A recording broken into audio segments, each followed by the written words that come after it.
Hello, everybody. Welcome to the Bits and Bytes show. This is episode 3, and I want to talk about the near future of video gaming. What we have seen recently is this obviously explosion of video gaming, not only in social media, but in the computer realm and as well as in the individual gaming devices, the Xboxes, the PlayStations, the Wii's, those consoles that I'm sure most of everybody are aware of.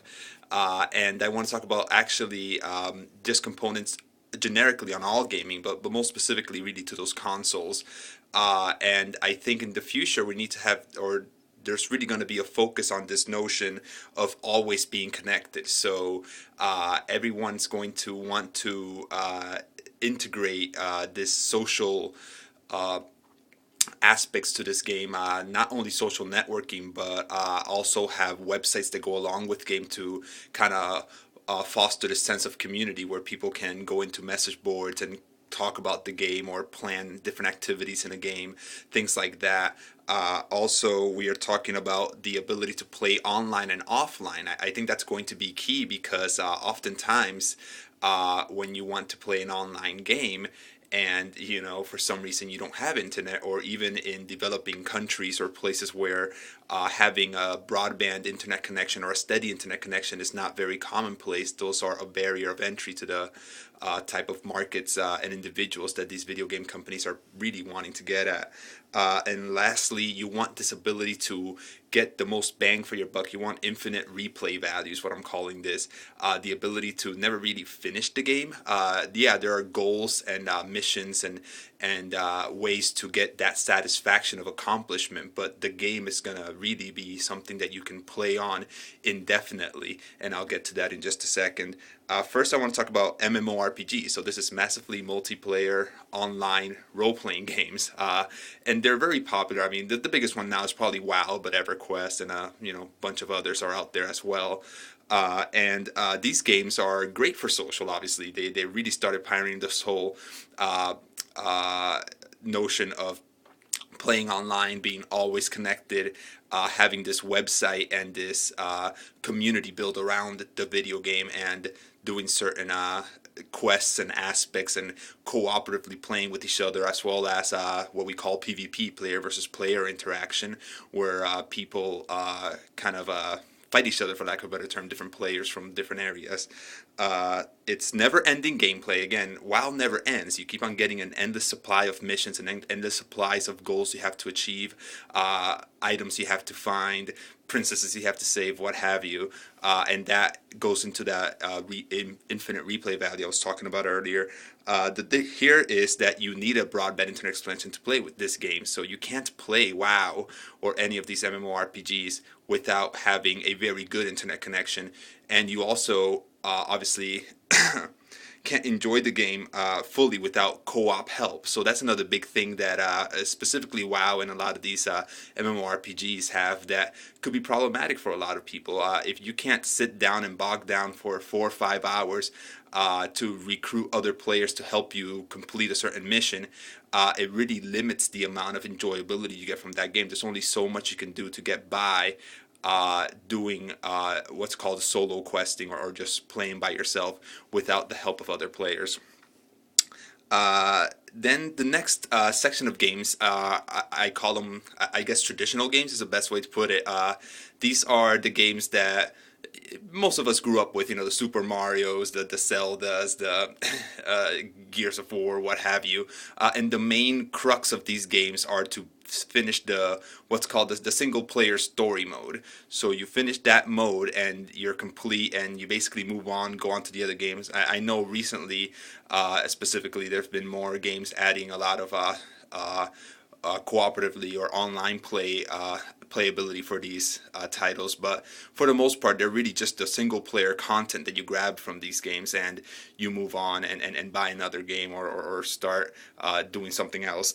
So these games are great because they don't require any internet connection. You can play any of these games without having high-speed internet or dial-up or DSL or broadband or anything like that. So that brings in immediate satisfaction when you turn on that system or you turn on that computer and get your game going without needing to pay extra really to get the internet service. Or if your internet goes out, that doesn't mean that your fun is over. You're still playing, you're still interacting, you're still having fun with that video game. The other thing is this game's obviously the drawback is most of them are not social at all. There's no sense of community. There's very little interaction with other players through the internet or anything like that. Really, your interaction goes through just the characters on the video game itself, and if you happen to have anybody playing alongside you physically in your own house or your location, that's the only way you can interact with these games, really. And lastly, these games end. They have a story you go through. You finish the story, game over. You start a new game or you move on to a next game, and that obviously goes against the infinite replay value, which I think is going to be something that these games are going to be looking for in the near future. We have seen some hybrid games. One of the most interesting examples I've seen is Demon's Souls for the PlayStation 3. So it combines mostly traditional game concepts with a lot of this MMORPG and online social connectivity that I was talking about. These games allow you to do player versus player. They allow you to do some internet cooperativeness with other players on the internet. They also allow you to play offline, which is great. And in Demon's Soul, even it's a strategy. Sometimes it's easier to do things offline because you're not getting drawn out into a player versus player battle, and you can kind of sit down in peace and get on with it. So I think we're going to see games like this. I think this is kind of a very interesting game, and we're going to see it take off even further from that.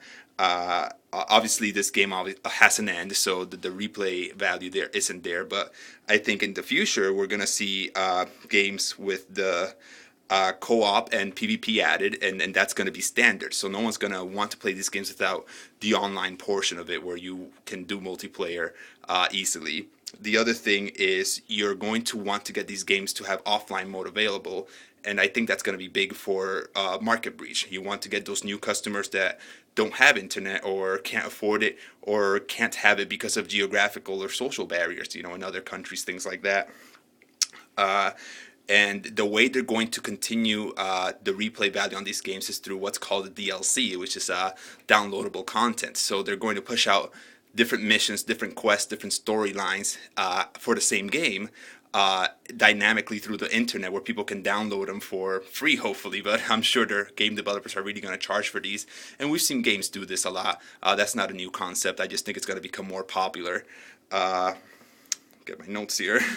Lastly, I think the community, the online community part is going to be huge. We're going to really build these games around Wikipedia pages, or not Wikipedia, wiki pages is what they're called. And a lot of games have those. We're going to have online discussions about the game. We're going to have people setting up quote unquote online video game dates to meet each other online and play the games and do the cooperative or the PvP portions of it, and trade and barter online too. You can trade items, things like that, as they do with MMORPGs now. I think that's going to really be brought more into that's going to be brought into the mainstream games more.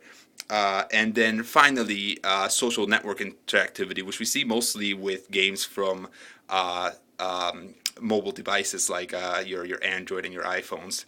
But I think that's going to really start creeping into these things too.